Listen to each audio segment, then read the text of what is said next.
Hi, everyone. I'm Mike Novogratz, and this is Next with Novo. I was a helicopter pilot in the Army. I went to Princeton. I'm wearing a Princeton t-shirt. I was a wrestler. And then I became a finance guy, first at Goldman Sachs, learning about the markets, then at a company called Fortress. And now I run a big cryptocurrency investment bank, among other things. Wow. So you just like came out the canal a boss. You've done so much, dude. Like that's crazy. I didn't even know that you were in the Army. First of all, how was that? The Army was really interesting in that, you know, I went from Northern Virginia to Alabama. We called it UCLA, the ugly corner of lower Alabama. And it was right after the movie Top Gun came out. And, Tom Cruise. You know, Tom Cruise. My favorite, I'm sorry to interrupt you, but my favorite part of that movie is when the master sergeant or whatever, he's like, you're writing checks your body can't cash. Yeah. I love that. Anyway, sorry, please continue. We knew every line from that movie because we're down 700 guys at flight school playing Tom Cruise. And so if you weren't scared to fly helicopters, which I wasn't, it was a ton of fun. The academics weren't that difficult because I'd been through Princeton, which is actually hard. And so for me, flight school was fun. It was mostly a cultural thing, living in the South, seeing racism, you know, in my face. Like there was subtle racism in the North, but you didn't notice it as a middle-class white guy. Yeah. Now I look back and said, okay, there was racism, but I didn't notice it. But in the South, you couldn't miss it. Yeah. And so it was a real interest. It was like going back 25, 30 years. In the 1980s, it felt like the 1950s. The crazy part is if you go back there now, it still feels like the 1950s. Wow, that's crazy. Yeah, there's just some parts of this world, man, that have kind of never changed since the beginning of time, you know, when it comes to classism and elitism and racism. And it's kind of sad. But on a lighter note, I'm actually really curious. So I know that you had been a businessman and you were killing the game. And then in like the financial crisis of 2008, I believe, you know, everyone took a hit. So after that, I'm just curious, what is it that got you into crypto? How could you see the vision and then, you know, build back whatever may have been lost during that like recession? Yeah, a little bit's luck. Always. Like life is a lot about luck, being in the right seat at the right time. Yeah, somebody called me up and asked me to look into Bitcoin. And the type investing I did is called macroeconomic investing. And it's trying to see the trends in the world. It's taking the politics, the economics, putting it together. And it's a lot of pattern recognition. It's seeing what's going to happen.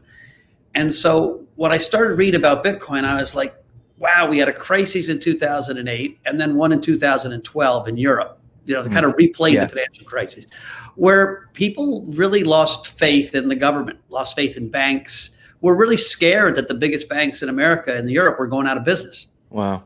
People thought JP Morgan might go out of business. And what does that mean? And so that panic, Bitcoin was created really as a response to that. And so I was like, wow, cool new technology. There's lots of people that think there's going to be hyperinflation because the Fed is printing money. There are these cypherpunks that say, you know, screw the world, we're going to kind of do our own thing. There are libertarians that, you know, believe in freedom. And the Chinese were buying it. Whenever the Chinese buy, like it's worth buying. And so I bought it really kind of as a speculative thing. I'm just going to buy it because I think it's going to go up. And it wasn't until a couple of years later where I really realized that at its core, it's a goddamn revolution. Wow. A buddy of mine, Joe Lubin, runs a company called Consensus. I went into his office and I saw these young and old people planning on how they're going to rebuild in a fair, more egalitarian way the financial architecture of the country, how they're going to revolutionize the music business, how they're going to revolutionize art business. They were talking about NFTs back in 2014. That's insane. How you know, in every banking, exchanges, you know, how we're going to cut out the rent takers. And it's generational, right? If you think about my generation, actually the guys older than me, the baby boomers, they've polluted the goddamn planet. You know, there's plastic rivers, right? We got global warming, and they've run up so much debt that you'll never be able to pay it back. So we have these giant deficits. And I think Gen Z and millennials were like, screw that. Yeah. This is our thing, because we're never going to be able to pay all that debt back. And so it really was a young person's revolution at its core, people saying we want to make the world more fair and more transparent. Now, a lot of crypto bros and Lambos and YOLOs and, you know, a lot of fraud around that revolution. Yeah. But at its core, the people that are building it really are righteous son of a bitches. So I have a question. When you talk about pattern recognition, right, which is like a real thing, I mean, that's almost like AI finance, you know, to be able to to do that. How do you feel about somebody like, well, I mean, not necessarily personally, but Elon being able to manipulate that and kind of change the pattern here and there with a tweet? I mean, do you think that's a real thing? Yeah. I'm not trying to start a beef right now. I'm just curious. No, listen, you know, on the one hand, I'm a big investor in SpaceX. Elon's the entrepreneur of the generation, right? He's the man of the moment. And he's smart and thoughtful. There's an immaturity in him that I think is just not helpful for the crypto world. Right. Like he likes the attention. He likes the, you know, talking about come rocket or, you know, it's come on, guy. Yeah. You run 4 of the best companies in the world. What are you doing? And I don't think it's helpful. If it's Dogecoin, listen, what crypto taught me in a really interesting way is value was always created by a community of people around something. So think about Picasso paintings. How many people in the world do you think can afford a Picasso? Not that many. So there's a small community of people that decide Picasso is worth 13 million a painting or 20 million a painting. Bitcoin was the first ever digital version where we created magic internet money. So this community came together around this idea. Now there are 150 million people that own a Bitcoin, right? Well, it also taught people that we can create these communities around other things. Right? Dogecoin, there's a purpose to it, right? It's bros, it's speculative, it's nihilistic, it's, you know, screw the system, let's be funny, it's memes. So that's a community. Is it in the long run sustainable? I don't know. What I've been surprised at is how resilient these communities are. But they're communities, you probably have a giant fan community and you know, pretty soon people are going to issue fan tokens and those tokens are going to be brought into your universe. And maybe if they own enough tokens, they'll get a meet and greet or they'll get early access to your next, you know, album after you come out of retirement. Yeah, man. No, I love it. And I love your mentality on it. You know what I also really love and appreciate about you is sure, I know about crypto, but I'm not a genius. I just kind of trust the people around me to do my best to make the right decisions. But I love that the way you're explaining this is in such a, it's just a beautiful way. It's don't you hate like a professor or, you know, somebody who's really great at something and they're almost talking down to people who don't get it, or somebody raises their hand to ask a question and they're treated like they're stupid. The way you are describing finance and, you know, specifically cryptocurrency is really beautiful, man, because you can see the passion that you have. And it's also just amazing that you just want to educate people, which is why I was happy to do this and, you know, kind of open the doors to my fans who are watching, so that they may learn and be excited about it as well. I do have a question. What is it like that you think? Oh, okay. It's kind of crazy to some people that you could take something that's made of ones and zeros, binary, and then it could be worth so much money. And like you said, right, with the Picasso thing, we kind of dictate that. But who the hell is we? Really, who is we? How does that work? That's the beauty of what's happened. So think about back in the way old days with gold. Gold, if you're the ancient Egyptians or the Aztecs down in South America, the Incas, they thought gold was blessed by the gods. And they said this magic metal is going to be value. I'm going to trade it for a back massage or for you building my house, and it's going to become this store of value. And so it's a social contract, a social construct. So Bitcoin itself, the technology, the one thing to remember about the technology, which was cool, is it was the first digital signature you couldn't counterfeit. All that craziness of reading the white paper, and that's what I boiled it down to. And so that meant we could have digital money because it could be scarce. If I said there are 21 million, there are only 21 million because you can't counterfeit it, right? And so That was a profound concept, but it would have been worth nothing if a group of people didn't start saying, hey, there's value in that. And so the value of Bitcoin isn't the Bitcoin code. It's this social construct. It's valuable because we say it's valuable. That's crazy though. It's crazy. And so there's enough people. There's somebody in every village of the world telling the Bitcoin story, right? It's in every single village of the world. I have people come up to me in the street and say, dude, are you the CEO of Bitcoin? And I was like, I wish, but no. I know, that's kind of awesome. I mean, you kind of are. But there's so many people. I get run over by a car, and there's Michael Saylor, and there's lots of people telling the story and bringing people into the tent. And so, if you were using harsh language, you say, well, it sounds like a Ponzi. But everything that's valuable is some form of a Ponzi. It's valuable because we bring more people in to buy it. Wow. And we convince people that there's some value in it. It wouldn't be so valuable if our governments weren't screwing off so much and just printing money like it's toilet paper, right? And there have been that is kind of scary. That it's like, oh yeah, we're just gonna print like $5 trillion. Like, what do you mean? Like what? So that's the kind of thing. That's the thing that I do kind of like about, or no, that I love about Bitcoin is, I mean, that's kind of it. And speaking on that, and I'm sorry, I hope I didn't interrupt you. I just have this question I've been wanting to ask, and I don't want to forget it and look like an idiot. Can you explain mining Bitcoin to people who might not understand that? How is it a thing? What is it? Is it still a thing? Can you explain that to people who have no idea? Yeah, sure. So the way Bitcoin lives on a thing called a blockchain, right? A blockchain is a database. So think of it like it's a Microsoft Excel spreadsheet, but it's a spreadsheet that you've got a copy of, that I've got a copy of, and then everyone that runs a Bitcoin node has a copy of. And so in the old days, let's say we're playing poker, me and you, and you're keeping the tally. Then you erase it and come back and dude, you owe me $72. And I'm like, I thought you owed me money. Yeah. Like, no, it says it right here on the spreadsheet. And I'm like, I guess so. Right. So if 10,000 people have that spreadsheet, you can't cheat. Right. It's there for good.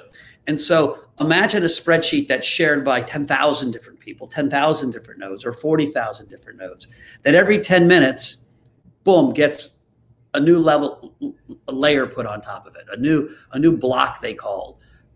These blocks basically are the history of all the transactions that get done.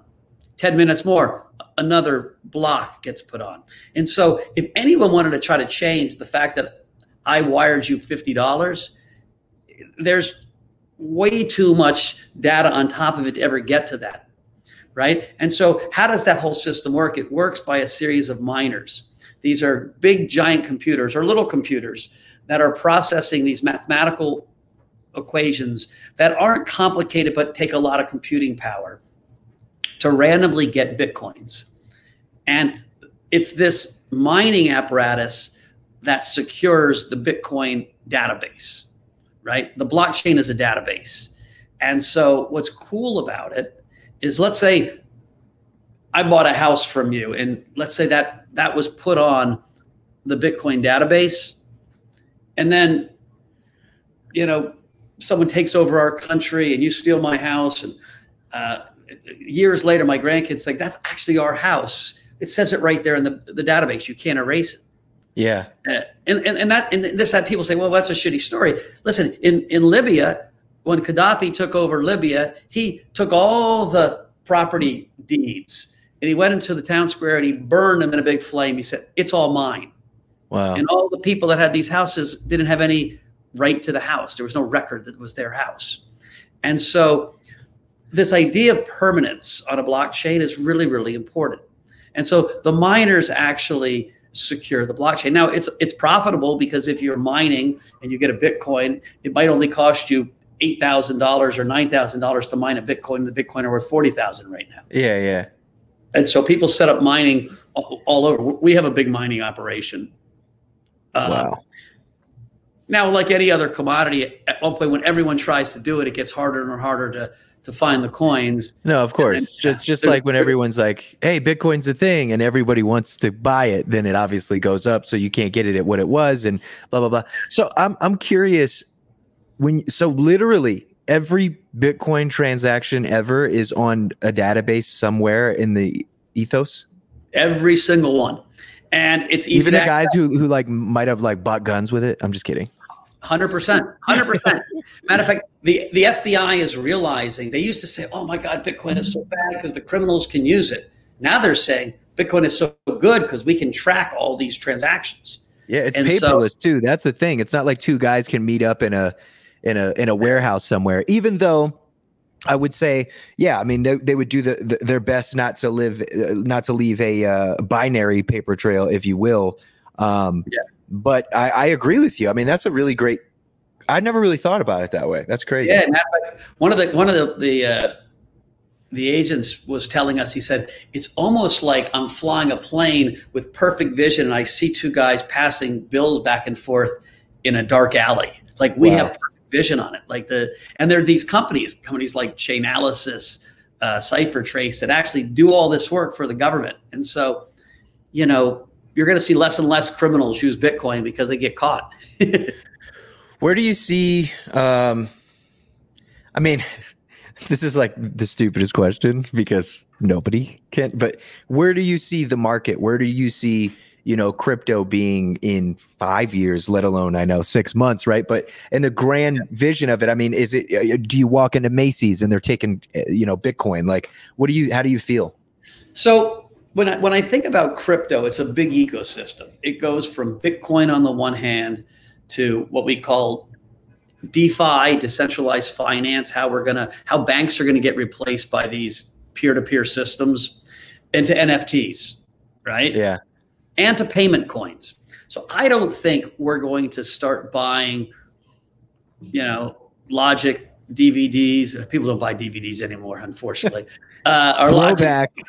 Our T-shirts or McDonald's hamburgers with Bitcoin. We're going to do them with the dollar, but we're going to do them with a digital dollar, and not like a Venmo dollar, like a crypto dollar. So they're going to be called central bank issued digital currencies or stable coins.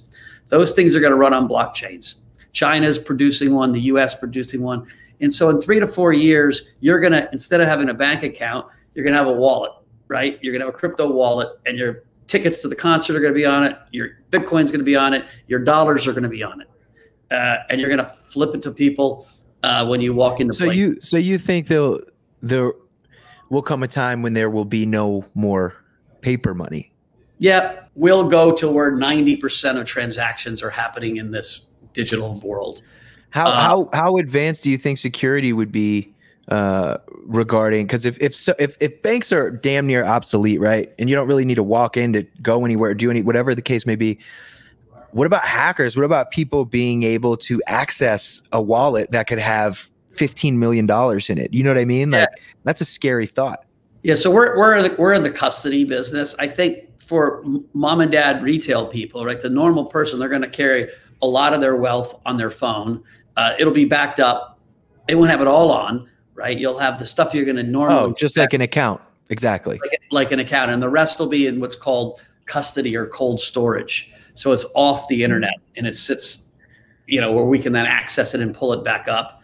But there's going to be all kinds of advances in biometric security. How do you make sure it's your stuff?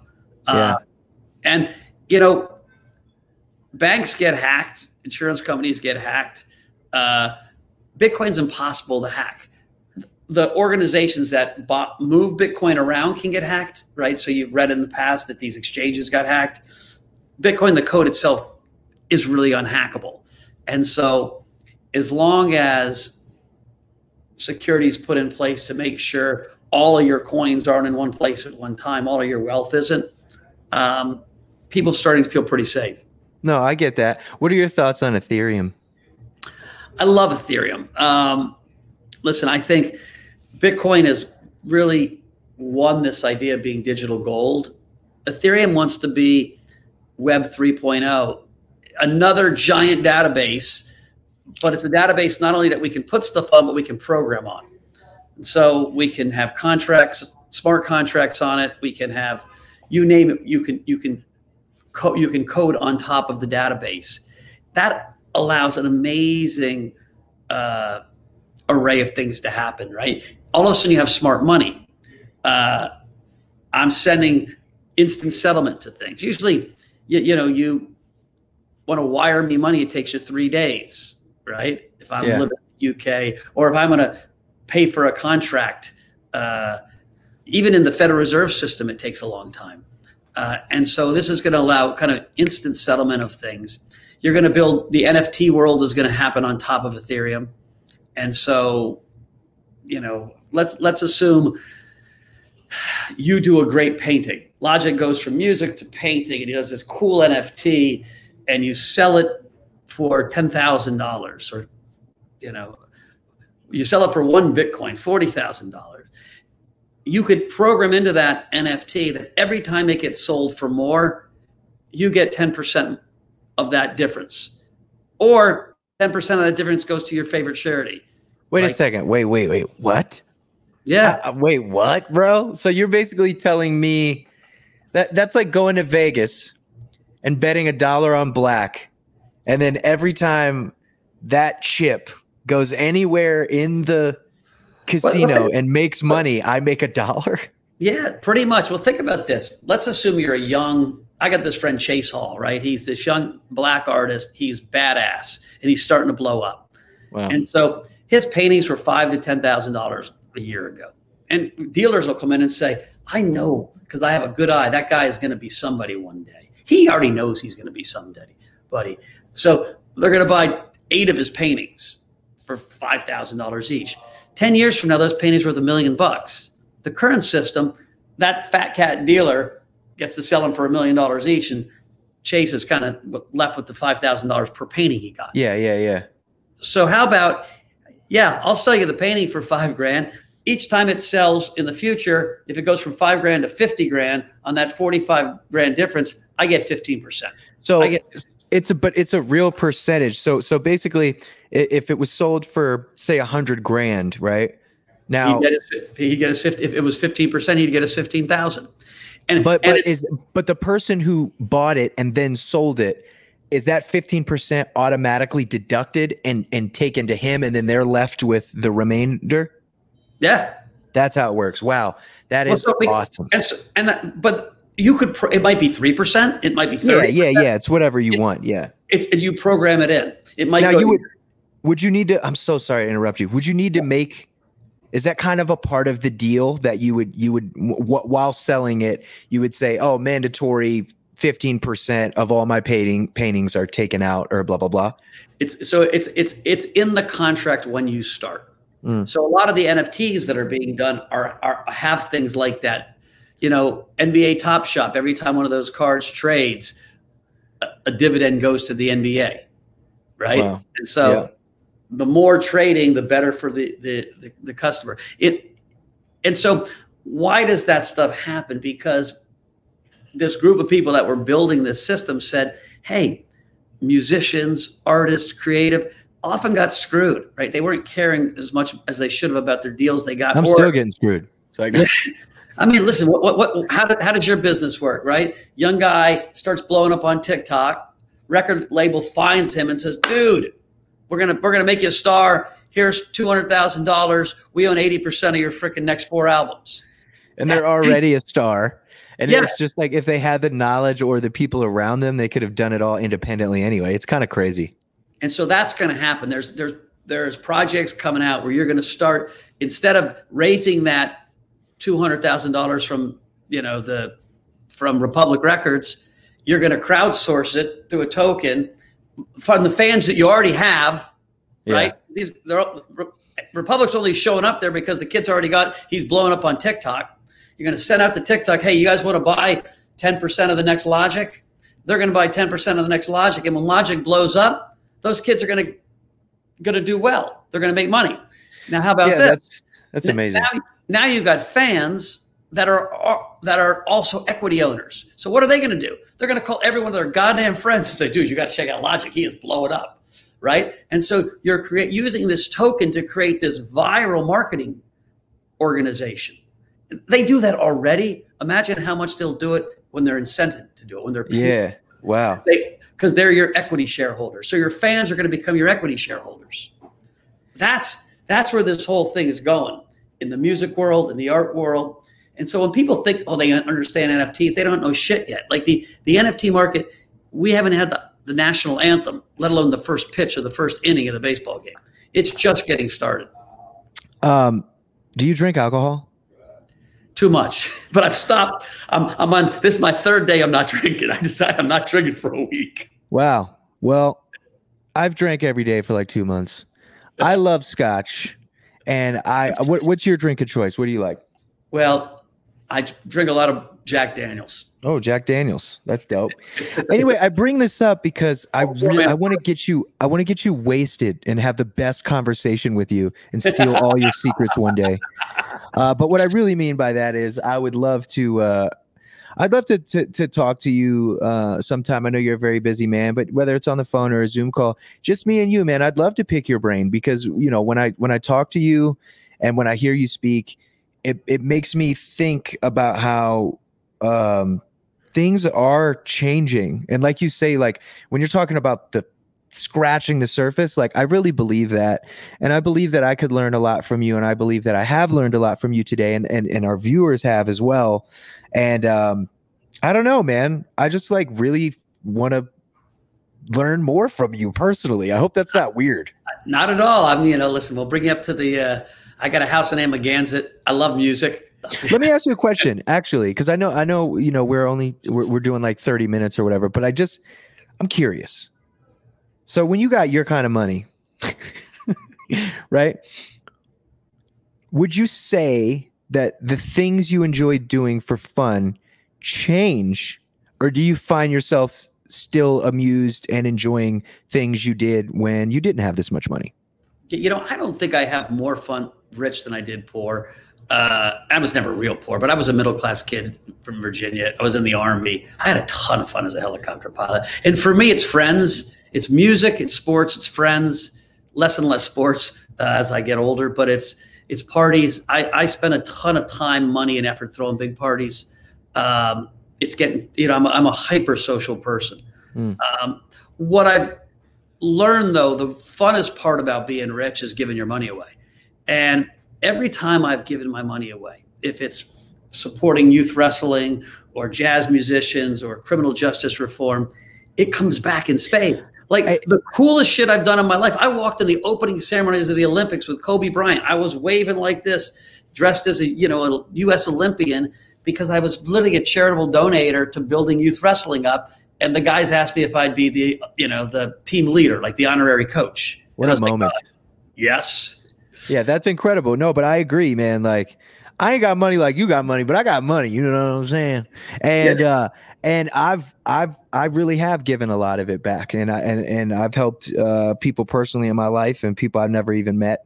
And yeah, man, I think that giving is the most important thing. It really is. And when I was young, you know, I was super poor, and I mean, like nothing. Like I didn't have anything, and I was kind of selfish. Like as a teenager, I was the kind of guy that was like, oh, if there's 2 cookies left, like I'm taking both the cookies, like because I didn't have anything. And then I realized that not just money, right? Even before I got like, you know, came into money and working hard, if I just gave things, if I just gave my time, if I was like, no, you take the cookie, like you got it. I just noticed that things kind of came back to me, which is really crazy. And I think this is like a really great way to kind of end this hangout with. It's like, it's not about the money, even though it's nice.